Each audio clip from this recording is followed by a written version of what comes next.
So gold and silver. Oh, you're recording. Okay.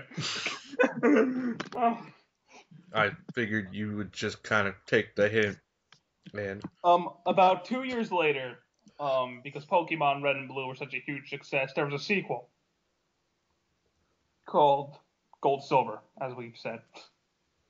And I first found out that actually in the anime, there's a hint at Gold Silver in the very first episode.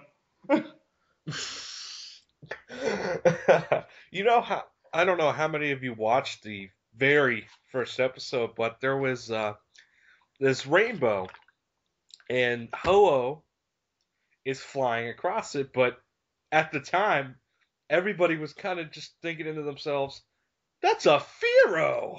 What is that doing there?" No, that was Ho-Oh. Yeah. Oh, I These were know. also these were also the first games to use legendaries as the mascot, Yes, sir. which has continued on to this day. I kind of wish they wouldn't do that, to be honest. What? I kind of wish the starters were the version mascots again. I don't know why. That would have been cool for black and white.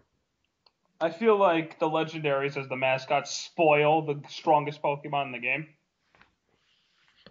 Yeah, yeah, it did. But it's like, what else are you gonna really use, right? The starters. I mean, no kid really cares about the stars when they can see their that big bad legendary and just go, "Oh my god, I want that game." Because Ho-Oh's so threatening. Lugia is. Anywho, the game follows the exact same formula as its predecessor. Except, when we talked about the criminal organizations and all that, you fight Team Rocket again. So you're thinking to yourself, what changed? Quite a bit of improvements. First Oh, off, they added two new types, Dark and Steel. very nice. I was glad to see that. And some of the, D- Dark is actually unaffected by Psychic, which is very freaking nice. and Steel is just there. Gold Silver again had three starters: Fire, Grass, Water. This time it was Cyndaquil, Chikorita, and Totodile. I mean, Totodile is obviously a crocodile. What the fuck are the other two? Uh, well, you know what? In times of need, we go to Bulbapedia. I love how we're making a Pokemon vlog and we don't know what we're talking about. Well, some of these are kind of obscure, like Chikorita. What is that supposed to honestly be? I don't know. But I don't remember the Gold Silver bosses as much as the Red Blue bosses. But again, you fought 8 gyms, and I'm drawing a blank. You fought the 8 gyms, you fought the Elite Four, you Again, fought the but champion, and you're like, yes, I'm done. Man, I did it again. I did it. Nope, you're not done. nope. There's a post game where you go to Kanto and you have to fight all the gym leaders from Kanto who are a shit ton stronger now. They should be. I mean, why are you going to go into a freaking Kanto and expect to fight gym leaders with level 12 Pokemon? Let's be real. The cool thing about the Kanto section is you can pretty much fight the gyms in any order you want to. Yeah, but I mean, some of them are going to be much tougher than others. Yeah. Yeah, Blue. Blue, Oh, that's right. Blue's a gym leader now. yeah, Blue being your rival from the first game, or the rival of the character in the first game, is now the gym leader of the last gym in Kanto. Um, you have a rival who I think of all the rivals, he's the biggest douchebag. Oh, by far. He's also Giovanni's son, Son, but you wouldn't find that out unless you got Heart Gold, Soul Silver. and did and had Celebi. Oh, the Celebi event. But again, just like the first game, there were legendary Pokemon, but there was one. unlike the other game, there was one extra. Because there were 4 legendaries in the first game, there's 5 in this one. Yep. Which that's still a pretty good count. We're not getting too ridiculous with them. This one follows the same idea of having that legendary trio, and it's got. They're called the legendary dogs, but they're really not fucking dogs. I think they're dogs. The only one who's a dog is Suicune. Why aren't the other dogs? Raikou like a tiger. yeah, I guess so. But it's just. I don't know. What the fuck? Obviously, Entei, Raikou, and Suicune, which are fire, lightning, ice. You're gonna tell me that Entei's not like a freaking sheepdog? I guess Entei's a dog. I don't know what he is. I don't know what Suicune is either. I just assume he's like a wolf or something. But yeah. Raikou's a tiger. I don't care what you say. He's a tiger. Man, I don't know what you're talking about, dog. I should also point out, because I forgot to mention this in the first game, there's always a Pokemon that's not legendary, but is ridiculously powerful. Yeah. In the first generation, it was Dragonite. He looks like a pussy, but he'll kick the shit out of you. Yeah. But in the next one... It's Tyranitar. My favorite. So if anybody's got Tyranitar merchandise that they just don't want anymore, come talk to me. Tyranitar is Mike's favorite Pokemon. There's a whole story and all that, but I don't want to bore you guys. Tyranitar is ridiculous. And he only gets better with each generation. I don't know how you do that, but man. The two version mascots, which ironically you can get into both games, are Ho-Oh and Lugia.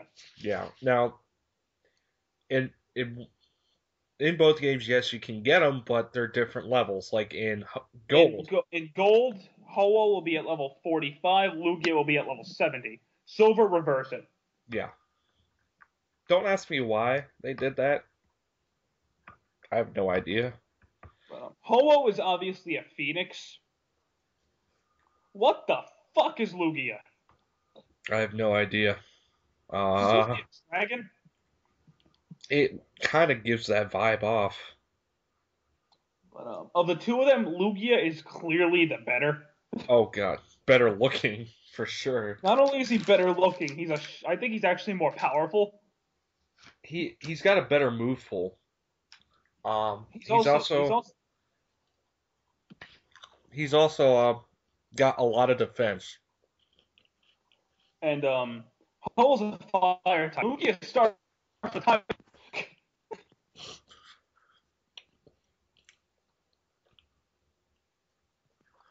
So Ho-Oh's gonna go buy like he buys Lugia.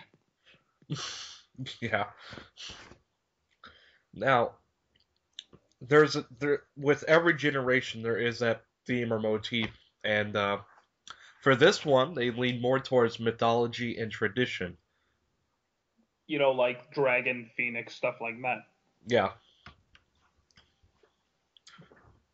Which is pretty cool, but overall... we already talked about the gameplay, so there's really not much to talk about here. It's more of the same. Spoiler alert, the gameplay is the same for all generations and all games for Pokemon.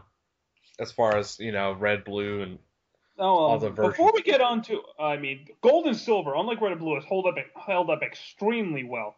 Oh, God, yeah. It's arguably the best of the best generation. But if you were to ask Frankie, he would say Generation 1's cooler. I like the Pokemon in Generation 1 more so than Gold, Silver. I like them in Gold and Silver more. But when I talk about that, I'm obviously talking about Fire Red, Leaf Green. Yeah, because if you were to talk about Red and Blue, we'd have to examine your head. And they were remade on the DS and the Hard Gold, Soul Silver, which are amazing games. Oh, such great improvements to an already great game. But now, if we're talking about the original versions, Gold, Silver is arguably the best. But I also have, actually, before we get into the next gen, let's talk about some of the spin-offs really quick. Oh, yeah, let's On the N64, we had Pokemon Snap. We also, I mean, Pokemon Stadium, kind of. Pokemon Snap came out before Pokemon Stadium. Well, That's whatever. why I'm talking about. That's why I'm talking about Snap first. Oh, look, chronological order. Look at you. So proud of you. It was you're taking pictures of Pokemon. The premise is stupid, but it's actually kind of fun.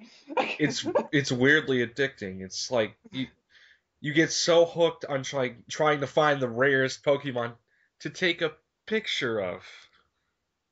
Yeah, I don't know. And I mean, it's a neat idea. It's not like it's terrible. It's just it's not like it's not a bad game by any means. no. It's just like a weird premise for that. And, Pikachu, the Pokemon Pikachu, also Pikachu and Jigglypuff, both appear in the Super Smash Bros. Franchise.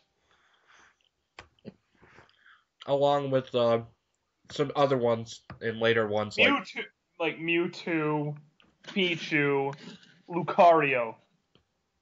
And then Blastoise. No, not Blast. Squirtle, Ivysaur, Charizard. And Charizard. I don't know why I said Blastoise. Maybe I just have Blastoise on the brain because I love Blastoise. I don't know.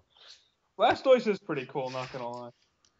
Yeah, but and then there was the Pokemon Stadium games, which were really just taking the battle system of the main games and making an entire game out of it. I mean, it wasn't a bad game. It was fun with friends. Yeah, I mean it's okay. It's not terrible. Well, and both of the games are exactly the same. There's no difference between the two. No, there's not. Stadium has, the Generation 2 Pokemon in there as well as the Generation 1 Pokemon. The graphics are pretty nice though for Snap and Stadium for an N64.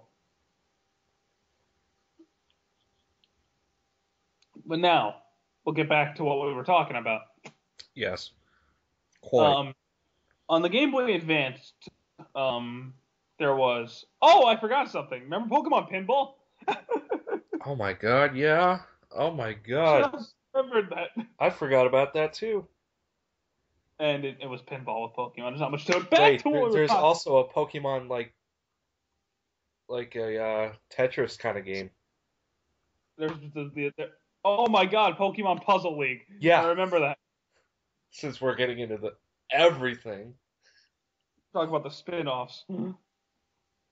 But yeah, so there was those two, but obviously they're not very significant. Since we're not talking about. Back to the main games. Yes. Now, Generation 3 was Ruby and Sapphire. And, again, exact same game. Except. But they gave the only new thing I think in this one was the run